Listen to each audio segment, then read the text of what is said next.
જેએનએલયુમાં વિદ્યાર્થીનીના જાતીય શોષણનો કેસ સામે આવ્યો છે। વિદ્યાર્થીની સાથે જાતીય સતામણી મુદ્દે હાઈકોર્ટે સુઓ મોટો લીધી છે। ફેક્ટ ફાઇન્ડિંગ કમિટીનો રિપોર્ટ ડરામણો હોવાથી હાઈકોર્ટે નોંધ લીધી। ફેક્ટ ફાઇન્ડિંગ કમિટીની એફિડેવિટ બાદ સરકારે પગલાં લેવા જોઈએ તેવું હાઈકોર્ટે સ્પષ્ટપણે કહ્યું। વિદ્યાર્થીઓનું જાતીય શોષણ થાય ત્યાં સરકાર મૌન કેમ હોય છે? ફેક્ટ ફાઇન્ડિંગ કમિટીના જવાબ પર હાઈકોર્ટ વિદ્યાર્થીઓની ચિંતા વ્યક્ત કરી છે। યુનિવર્સિટીએ સમગ્ર કાંડને છુપાવ્યો હોવાની પણ કોર્ટે ગંભીર નોંધ લીધી છે। નિવૃત્ત આઈપીએસ કેશવકુમારની અધ્યક્ષતામાં નવી કમિટીએ એફિડેવિટ ફાઇલ કર્યો। વિદ્યાર્થીઓના જાતીય શોષણથી બાળકો કેવી રીતે બચશે એ સવાલ પણ હાઈકોર્ટે કર્યો। જેએનએલયુના વિદ્યાર્થીઓના રક્ષણ મુદ્દે હાઈકોર્ટે ચિંતા વ્યક્ત કરી છે। વિગતો સાથે સંવાદદાતા સંજય જોડાયા છે। સંજય, હાઈકોર્ટે ગંભીર નોંધ લીધી છે અને ચિંતા પણ વ્યક્ત કરી છે વિદ્યાર્થીઓને લઈને, શું વિગતો?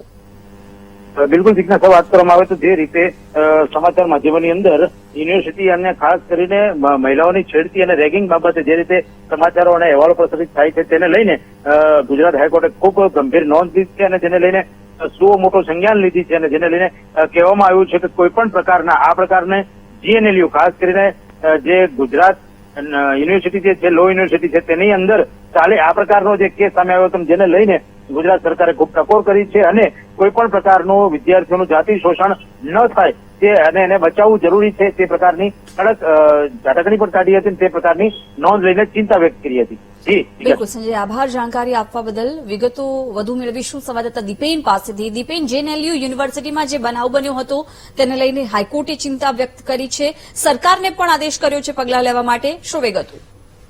બિલકુલ, ગુજરાત નેશનલ લો યુનિવર્સિટીની પ્રતિષ્ઠાને આંચકો પહોંચે તે પ્રકારના સમાચાર છે તે સામે આવ્યા છે। જે રીતે જેએનએલયુમાં બળાત્કાર અને રેગિંગ અંગે જે હાઈકોર્ટે સુઓ મોટો લીધી હતી તેમાં જે યુનિવર્સિટીની જે ફેક્ટ ફાઇન્ડિંગ કમિટી છે એ રિપોર્ટના આધારે હાઈકોર્ટે એવું અવલોકન કર્યું છે કે જેએનએલયુમાં છેડતી, બળાત્કાર, ભેદભાવ અને પક્ષપાતી ઘટનાઓ છે તે બની રહી હોવાનું સામે આવી રહ્યું છે અને ફેક્ટ ફાઇન્ડિંગ કમિટીનો જે રિપોર્ટ છે તે રિપોર્ટ ડરામણો હોવાનું હાઈકોર્ટે નોંધ્યું। વિદ્યાર્થીઓ છે તેનું રક્ષણ યુનિવર્સિટી કેવી રીતે કરશે તે અંગે હાઈકોર્ટે પ્રશ્ન ઉઠાવ્યો છે।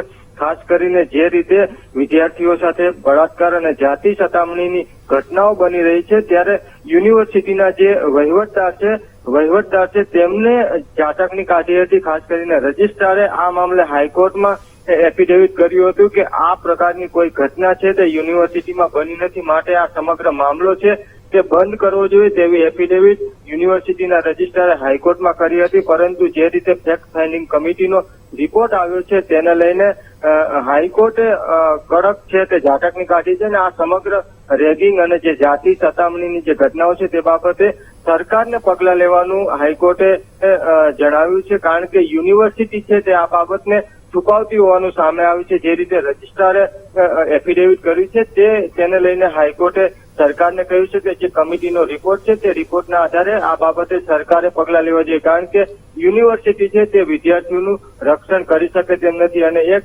રાષ્ટ્રીય કક્ષાની લો યુનિવર્સિટીમાં જો વિદ્યાર્થીઓ સાથે આ પ્રકારનું હેરેસમેન્ટ, રેગિંગ અને રેપની ઘટનાઓ બને તો તે ખૂબ જ દુઃખજનક છે। જી બિલકુલ દીપેન, આભાર જાણકારી આપવા બદલ।